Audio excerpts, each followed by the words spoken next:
Welcome back. आप देख रहे हैं बनो अपना फाइनेंस मिनिस्टर। और चलिए अब बात करते हैं इंश्योरेंस की, क्योंकि भले ही आप फाइनेंशियल प्लानिंग अपनी करते हो, आपके पास एक निवेश की रणनीति क्यों ना हो, लेकिन अगर आपने सही इंश्योरेंस अपने आप को कवर नहीं किया है तो कहीं ना कहीं फाइनेंशियल प्लानिंग का जो पहला नियम है वो आपने मिस कर दिया है, आपसे छूट गया है। और बीते दिनों हमने देखा है कि इंश्योरेंस रेगुलेटर ने बहुत सारे ऐसे प्रपोजल्स और ऐसे बहुत सारे नए नए ऐलान किए हैं जिससे पॉलिसी होल्डर होने के नाते आपके पास न सिर्फ नए नए तरह के इंश्योरेंस के प्रोडक्ट्स मिलेंगे, बल्कि इंश्योरेंस को लेकर जितनी भी आप समस्याएं हैं उसका समाधान निकालने के लिए और एकरूपता और पारदर्शिता जो है वो बनाने के लिए बहुत सारे ऐसे नियम और ऐलान पिछले दिनों किए गए हैं जिस पर अब हम फोकस करेंगे। Naval Goyal, founder CEO PolicyX.com मेरे साथ जुड़ गए हैं। नवल, स्वागत है आपका इस खास पेशकश में। और IRDAI ने यहाँ पर पिछले दिनों बहुत सारे ऐसे नोटिफिकेशंस जारी किए हैं, बहुत सारे ऐसे ऐलान किए हैं जिससे न सिर्फ इंश्योरेंस कंपनियों के लिए नए प्रोडक्ट्स बनाना शायद मेरे ख्याल से अब आसान हो जाएगा, बल्कि पॉलिसी होल्डर होने के नाते आपके पास एक कंसोलिडेटेड अप्रोच हो जाएगी इंश्योरेंस की। एक एक करके तमाम मुद्दों पर हम बात करेंगे, भले ही वो बीमा सुगम क्यों ना हो या हम ई इंश्योरेंस की अगर हम बात करें वो ही कोई मुद्दा क्यों ना हो, इंडेक्स बेस्ड लिंक्ड प्लान्स या यूलिप प्लान्स जो जिसे लोग जानते हैं वो भी अनाउंस हुए हैं। तो अब इंश्योरेंस में निवेश की रणनीति जो लोग बनाते आए हैं, खैर वो सही है नहीं है वो तो बात की बात है, लेकिन प्रोडक्ट्स के तौर पे जो चीज़ें सामने आई हैं और जो ऐलान के तौर पे सामने आई है उन सब पर हम बात करते हैं। तो सबसे पहले बीमा सुगम की हम बात करते हैं, क्योंकि ये बहुत ही महत्वाकांक्षी एक योजना और एक पोर्टल जो कि रेगुलेटर बहुत समय से बात कर रहा था और फाइनली हम देख रहे हैं इसको अमल में लाया गया है। जी बिल्कुल कविता। हमने देखा कि रेगुलेटर ने काफी चेंजेस किए हैं इंश्योरेंस रेगुलेशन में पिछले कुछ सालों में। अगर हम बीमा सुगम की बात करें तो अभी डेफिनेटली ये एक इनिशिएटिव है जो IRDA ने लिया है, जिसके तहत ये होगा कि एक मार्केट प्लेस आ रहा है इंश्योरेंस का, जहां से लोग बेसिकली 3 प्रकार की चीज कर पाएंगे। एक है कि आप इंश्योरेंस खरीद पाएंगे, वहां पे रेगुलेटर का कहना है कि वो सारी इंश्योरेंस कंपनी के सारे प्रोडक्ट्स उस पोर्टल पे उपलब्ध कराएंगे। दूसरा, आप अपनी पॉलिसी पे सर्विसिंग करवा पाएंगे, जैसे आपको एंडोर्समेंट करना है या कुछ भी किसी भी प्रकार के चेंजेस करवाने हैं पॉलिसी में।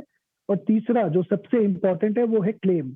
तो आप क्लेम भी रजिस्टर कर पाएंगे और ट्रैक कर पाएंगे। तो ये रेगुलेटर का कहना है कि ये पोर्टल अब जल्द ही डेवलप होने वाला है, क्योंकि इसकी मंजूरी दे दी गई है। तो इससे डेफिनेटली कस्टमर्स को काफी फायदा हो सकता है, क्योंकि सारी इंश्योरेंस कंपनी को एक प्लेटफॉर्म पे लाना अभी तक ये इंडिया में हुआ नहीं था। अभी आपको जब अगर पॉलिसी खरीदनी है तो आप या तो कोई मार्केट प्लेस पे जाते हैं जैसे कि PolicyX.com, वहां पे जाके आप चेक कर सकते हैं और वहां पे भी हो सकता है कि आपको लिमिटेड प्रोडक्ट्स मिले, कुछ कंपनीज हो कुछ कंपनीज ना हो।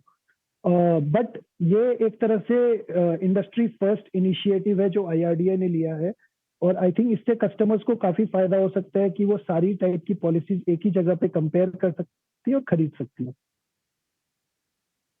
तो बीमा सुगम अगर हम एक प्लेटफॉर्म के तौर पे देखना चाहें नवल, तो यहाँ पर केवल लाइफ इंश्योरेंस या हेल्थ इंश्योरेंस या लाइफ जनरल सभी तरह की इंश्योरेंस पॉलिसीज़ की तमाम डिटेलिंग आपको मिल जाएगी।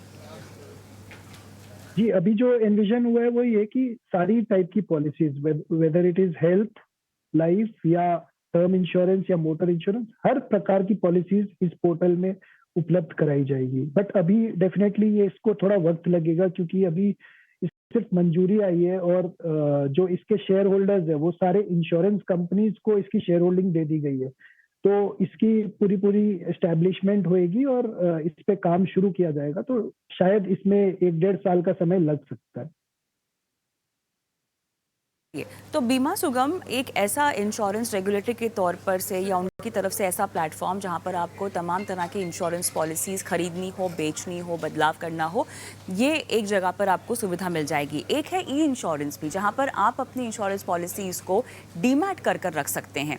इसके बारे में हमको बताइए, इसमें क्या केवल लाइफ इंश्योरेंस ही की जा सकती है या हेल्थ इंश्योरेंस या आपके पास मोटर इंश्योरेंस हो उनको भी डीमैट फॉर्म में रखा जा सकता है? जी, बिल्कुल, इसपे सारे प्रकार के इंश्योरेंस पॉलिसीज़ डीमैट फॉर्म पे रखा जा सकता है। बेसिकली अगर हम देखें तो हर तरह के एसेट्स के लिए आपके पास एक अकाउंट था। जैसे कैश के लिए आपके पास बैंक था, शेयर्स के लिए आपके पास डीमैट अकाउंट था, वैसे ही अब इंश्योरेंस के लिए एक तरह से इलेक्ट्रॉनिक फॉर्म में स्टोरेज करने के लिए आपके पास ई इंश्योरेंस अकाउंट आ गया।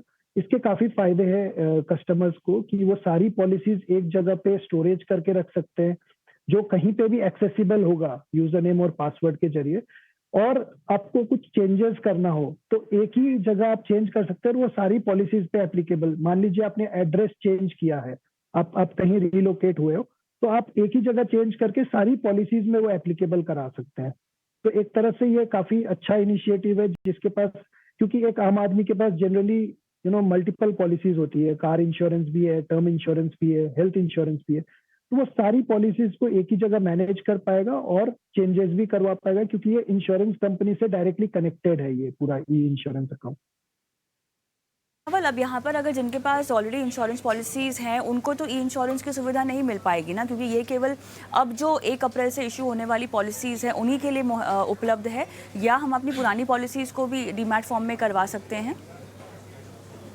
बिल्कुल भी नहीं है। इनफैक्ट ये पिछले 1 साल से चलता आ रहा है ये ई इंश्योरेंस अकाउंट। 1 अप्रैल से रेगुलेटर ने मैंडेटरी किया है कि कोई भी नई पॉलिसी अगर आएगी, तो वो डेफिनिटली ई इंश्योरेंस अकाउंट में ही आएगी। बट पुरानी पॉलिसीज़ भी आप इसको कन्वर्ट करा सकते हैं, आप लिंक करवा सकते हैं अपने अकाउंट पे। तो आप पोर्टल पे जाके इसको अपनी पुरानी पॉलिसीज़ की डिटेल्स डाल के वो भी लिंक हो जाएगी। और नई पॉलिसीज को तो मैंडेटरीली रेगुलेटर ने वो किया है कि इसको तो आपको ई अकाउंट में लेना ही होगा।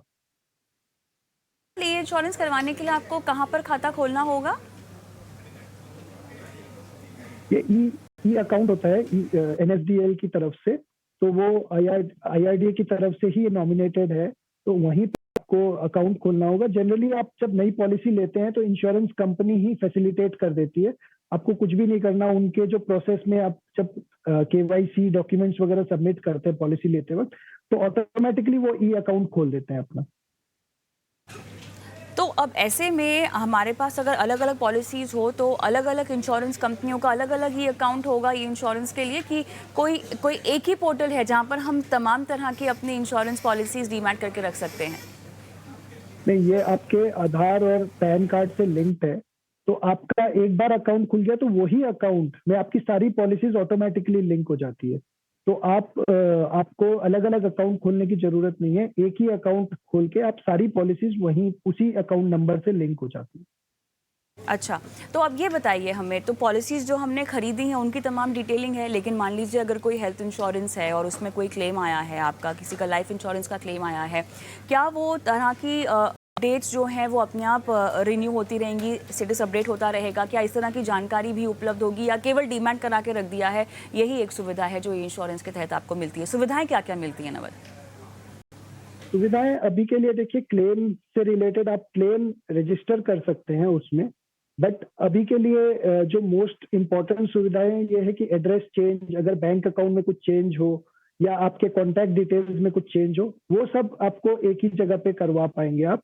अभी क्लेम फैसिलिटेशन वगैरह की तरफ से उतना ज्यादा इंटीग्रेट हुआ नहीं है, बट सिंगल व्यू आपको मिल जाता है और इंटीमेट आप कर सकते हो, क्लेम इंटीमेट कर सकते हो। बट क्लेम पूरी तरह से प्रोसेसिंग तो आपको इंश्योरेंस कंपनी के थ्रू ही करवाना होगा अभी के लिए। बट ये प्रॉब्लम शायद बीमा सुगम के जरिए सॉल्व हो जाएगी, जब आप क्लेम भी एक जगह दे पाएंगे और पूरा का पूरा क्लेम प्रोसेस जो है वो एक ही पोर्टल के थ्रू आप सारी कंपनीज का करवा पाएंगे। अब मान लीजिए हमने एक इंश्योरेंस कंपनी के ज़रिए अपना इंश्योरेंस खाता खुलवा दिया, जो शायद हमें पॉलिसी खरीदते वक्त ही मिल गया होगा।